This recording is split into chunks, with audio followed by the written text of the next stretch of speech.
by the way, if you're talking about colonisation, the reason there's a lot of people here is that we were there. The gruff but romantic Martin Samuel is with us in the studio. We've got a joint He's bank even account. wearing a red shirt. Yeah, we've got a joint bank account. I couldn't understand why you wouldn't have. Is that all your money in the same account though, both of you? So you don't, neither of you have a separate. No. I'm the same, except my wife has a separate account and I have nothing. I don't even have access to our bank account. No, I don't know who I bank with. I don't know who you bank with. I've got to admit that. Yeah, I don't really. Well, I think I do, but I wouldn't know. So we both know who's shouldering the mental load in our respective relationships. She runs the house basically. You say you're romantic though. What's the Valentine's Day plan? Oh, there's no Valentine's Day plan. I don't find Valentine's Day a particularly romantic day. I don't think you have to be. I don't think you have to. Every be day's romantic. Valentine's Day for you, exactly. Around our house is fantastic. I can imagine.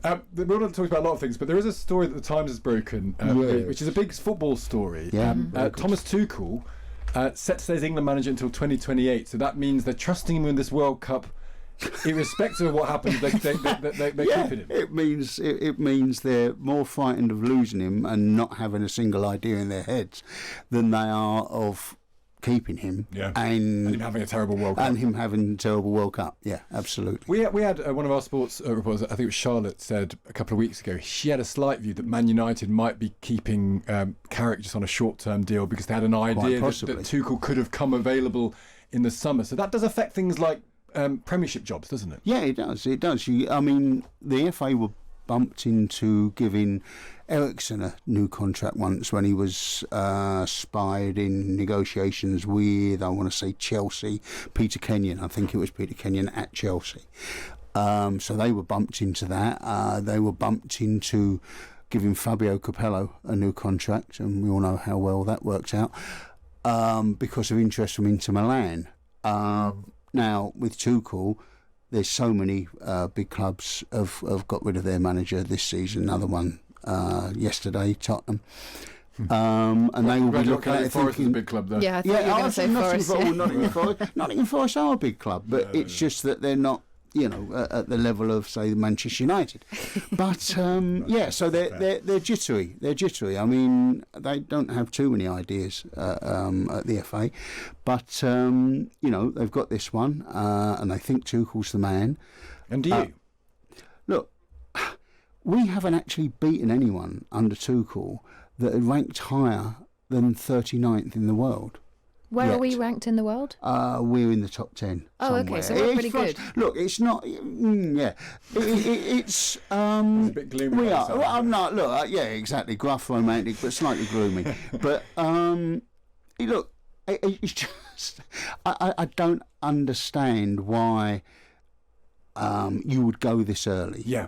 I don't understand quite why you would go this early. They can prove himself, is what you're saying. Oh yeah, I mean, look, it's a very, very difficult thing when you give the guy a new contract. I mean, they lost Terry Venables over something like this because they wouldn't give him a new contract before the 1996 European Championships, and they said, "Oh, we want to see how you do in the tournament," and he said, "I don't do auditions," and that was it.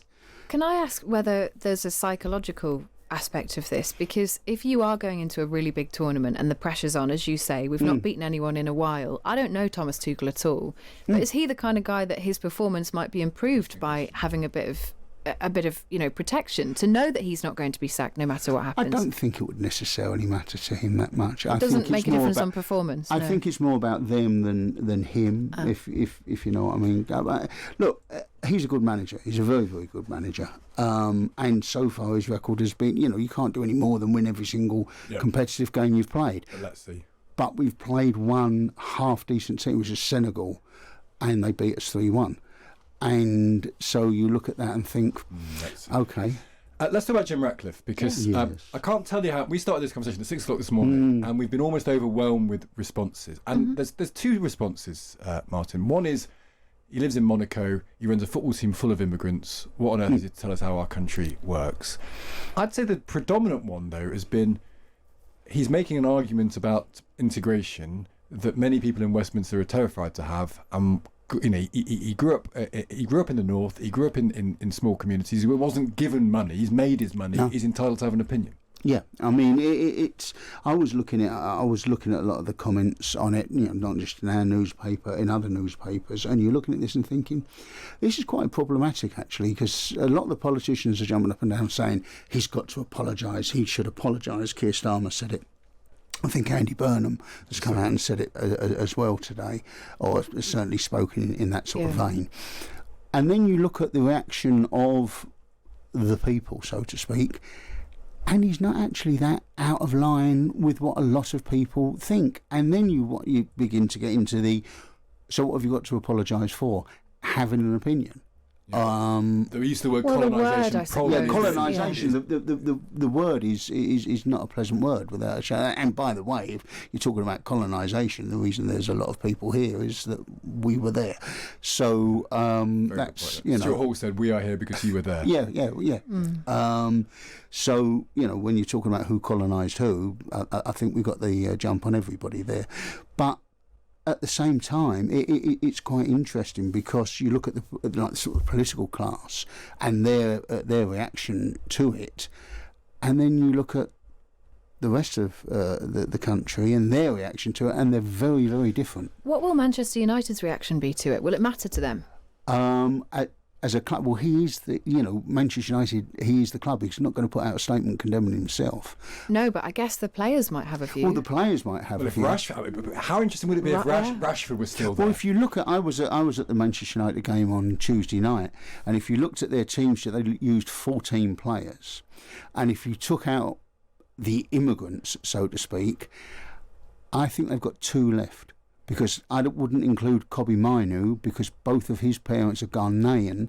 So if you don't get Kobbie Mainoo's parents, you don't get Kobbie Mainoo. So you've got Harry Maguire and Luke Shaw, and they're the only 2 Manchester United players on the field. Kieran's asked a question. Can we ask you this finally? Yes. Could AI manage a football? AI has been one of the themes of our programme. If AI managed a football team, they could do a good. Could it work? Could AI manage a football team? It could work to some extent. Someone's tried it. I think there was a coach, a woman's football coach in America, who said that she stuck the tactics into AI and said, how would you play against such and such a team? And what AI came back and said she did.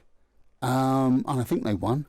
And the selection could work. So they pick, if you put the stats in, they could come up with 11 players. There's some managers at the moment that you'd look at it and you don't know that they're putting it into Chat GPT or whatever, but you're looking at it thinking, well, they might just as well, That's so interesting. Martin, always great to have you. Such a good point.